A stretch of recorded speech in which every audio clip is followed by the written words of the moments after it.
Nabi ahbib habibaka haunan ma asa ayyakuna bagiduka yauman ma. Cintailah orang yang kau cintai biasa aja, boleh jadi nanti dia yang paling engkau benci di suatu saat. Wa bagiduka yauman ma, kalau benci dengan orang, marah dengan orang, marahlah biasa aja. Asa ayyakuna habibaka yauman ma, boleh jadi dia orang yang paling kau cintai di suatu saat. Kata kuncinya qalbun, artinya berubah-ubah. Apa penyakit hati pertama? Sudah kita bahas, namanya tentang hasad. Apa hasad itu Pak Ustaz? Tamanni zawalin ni'mah an sahibiha, berangan-angan di hati dan pikiran agar nikmat yang ada pada orang lain hilang. Maka tingkatan hasad itu ada 3. Kalau yang pertama, berangan-angan supaya yang dipunya orang hilang. Mau hilang kemana terserah, yang penting hilang. Aku tak suka dengan Bapak Farhan itu. Kenapa? Dia sekarang sudah diangkat jadi jabatan ini, mudah-mudahan dipecat. Kenapa? Entahlah, yang penting mudah-mudahan dipecat. Ini tingkatan hasad yang pertama, menginginkan nikmat yang ada pada orang hilang. Yang kedua lebih dahsyat lagi, menginginkan apa yang ada pada orang beralih ke tangan dia. Nah, alhamdulillah, ini tingkatan hasad yang kedua. Ada yang ketiga, tingkatan hasad itu tidak menginginkan orang lain lebih maju daripada dia, tidak menginginkan orang lain lebih unggul daripada dia. Daripada sama dia dikasih, lebih baik buang entah kemana. Maka dalam istilah orang Batak ada begini, inda diau, inda diwo, takumenan dibegu. Bapak artinya, kalau aku tak bisa mendapatkannya, kau juga tidak bisa mendapatkannya.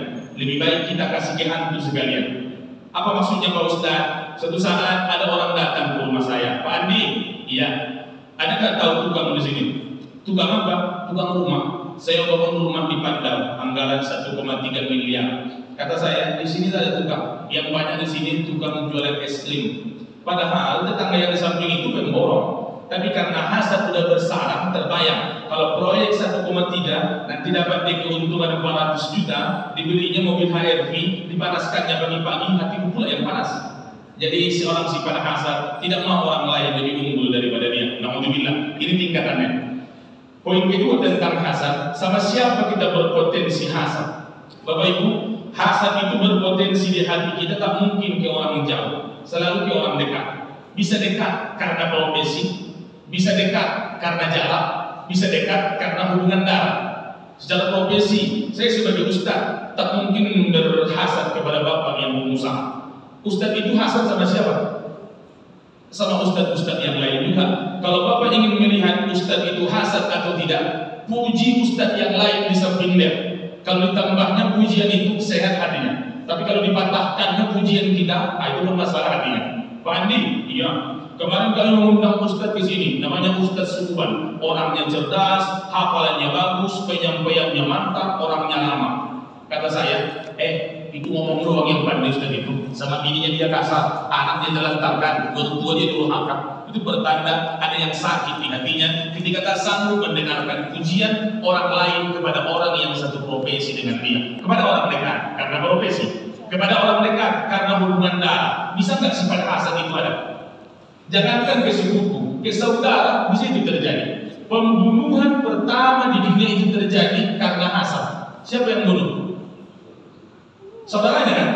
Kenapa itu bisa terjadi? Karena hasad. Sedangkan saudara satu ayah satu ibu bisa, apalagi hanya sepupu karena ucapan orang tua.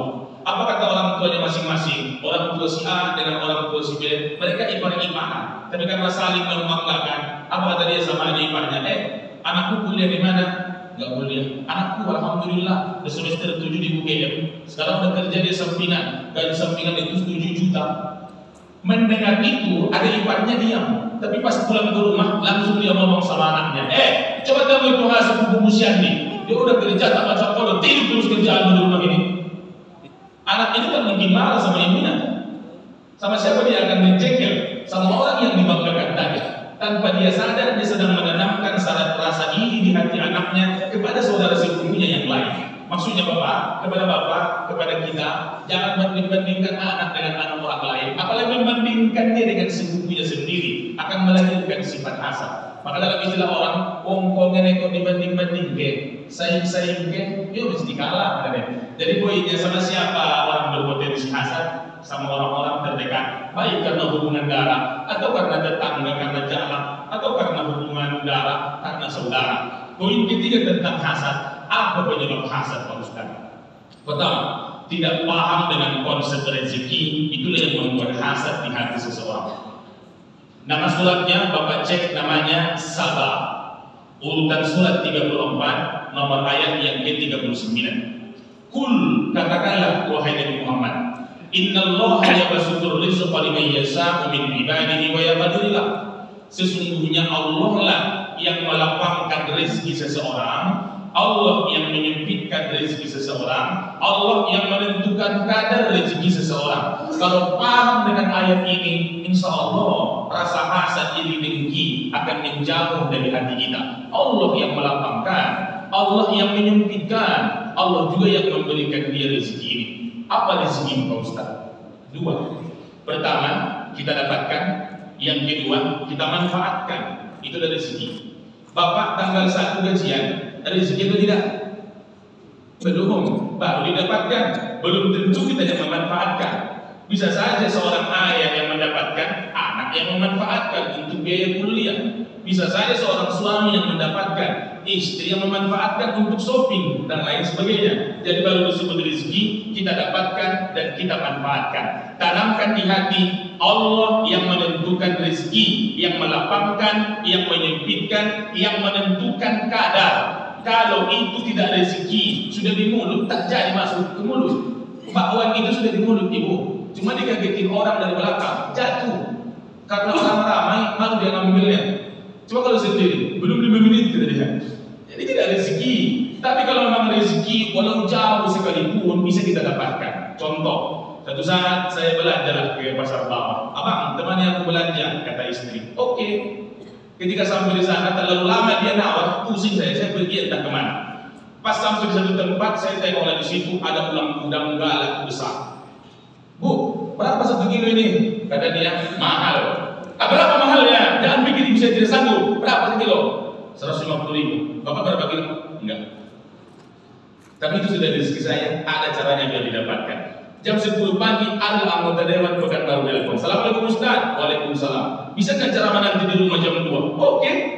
Akhirnya selesai ceramah, makan. Ada Ustaz, ada anggota dewan. Yang duluan disuruh makan siapa? Silakan Ustaz. Itu kan?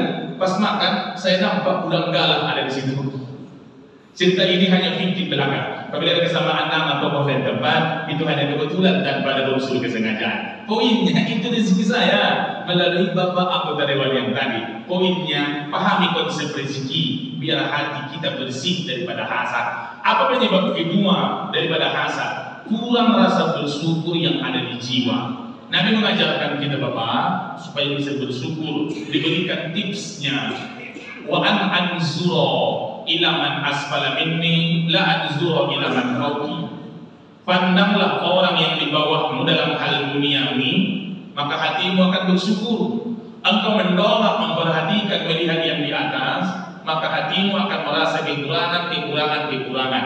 Ketika rasa kekurangan, maka di hati ini pun timbul rasa-rasa kepada orang lain yang berkonotasi negatif. Jadi jamaah yang mulia, ketika kita merasa kekurangan, pandang yang di bawah kita. Alhamdulillah, walaupun saya PNS baru golongan 3A, ada orang yang tidak lulus kemarin, mendaftar kami 520 orang, yang diterima cuma 25. Berapa banyak yang tersisa? Jadi poinnya ke sana, lihatnya ke bawah, biar hati kita bisa bersyukur. Syukur artinya tampakkan, kufur artinya tutupi. Saya contoh ya, 2 menit lagi. Suatu saat adalah seorang bapak, katakan namanya Bapak Leman. Pak Leman ini anaknya 3. Anak pertama dokter. Dia dokter seumur hidup belum pernah menyuntik orang karena dia dokter hewan. Anak yang keduanya polisi, alhamdulillah udah berwira 3 tahun. Ibda. Anak yang ketiga PNS. Para bapak yang tadi Pak Leman itu kebun sawitnya 82 hektar. Istrinya solehah dan baik hati. Ketika ditanya pas pulang dari masjid, Pak Leman, bagaimana keadaan Pak? Jawaban dia, pusing saya bayar teh. Harga sawit turun 100 rupiah per kilo. Kufur namanya.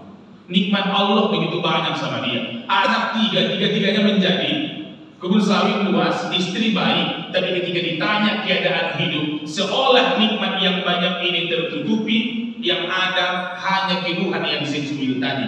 Dia hanya memandang kerusakan yang sedikit. Dia hanya melihat cobaan yang sedikit dibandingkan dengan nikmat yang besar. Kufur tutupi. Kalau syukur tampakkan. Ada seorang perempuan, katakanlah namanya Marwah. Si Marwah ini kebetulan dia suaminya meninggal, makanya dia IGGI, Ikatan Janda-Janda Indonesia. Anaknya ada 2. Anak pertama kuliah di sana, namanya UIR. Anak yang kedua sekolah Muhammadiyah di Pasar Bawah. Ibu itu kadang jualan di pasar kaget, kadang tidak. Tapi ketika datang Bu RT mengasih kontraskin, ditanya, gimana keadaanmu? Alhamdulillah Bu RT, walaupun keadaan begini, anak saya tetap bisa kuliah. Syukur, cobaan itu banyak sama dia. Kontrakan rumah udah 6 bulan tak dibayar. Tak dibayar sebulan lagi kena usir dia. Ibu ini karena dia janda sering diganggu sama Pak RT. Tapi ketika ditanya keadaan hidup, yang disebut yang baik-baik, seolah cobaan ini tak ada, yang disebut yang baik-baik. Pertanyaannya, kalau orang menanya kita seperti Bapak Leman atau Ibu Marwah? Di pengajian jawaban kita masih jam Marwah. Aslinya gimana Pak? Susah sekarang. Kenapa? Nah, susah sekarang. Itu yang membuat hati tidak bisa bersyukur, selalu melihat kelebihan ada pada orang sehingga timbul rasa hasad di sini. Berapa penyebab hasad yang mau saya sampaikan? Ada 5. Jadi ini baru poin ketiga tentang hasad. Poin pertama, apa itu hasad dan tingkatannya. Poin kedua, sama siapa kita berpotensi hasad. Poin ketiga, apa penyebab hasad. Poin keempat, apa akibat daripada hasad. Insya Allah kita jumpa 2 pekan yang akan datang. Giliran saya di sini Bapak, hari Senin ganjil 1, 3, 5. Jadi kalau Senin ganjil Bapak datang. Kalau yang lain Pak Ustaz, terserah Bapak Ibu lah. Ustaz dulu berdoa, Bapak Ibu mengikuti doa kafaratul majelis. Bismillahirrahmanirrahim. Subhanakallahumma wa bihamdika asyhadu an la ilaha illa anta astaghfiruka wa atubu ilaik.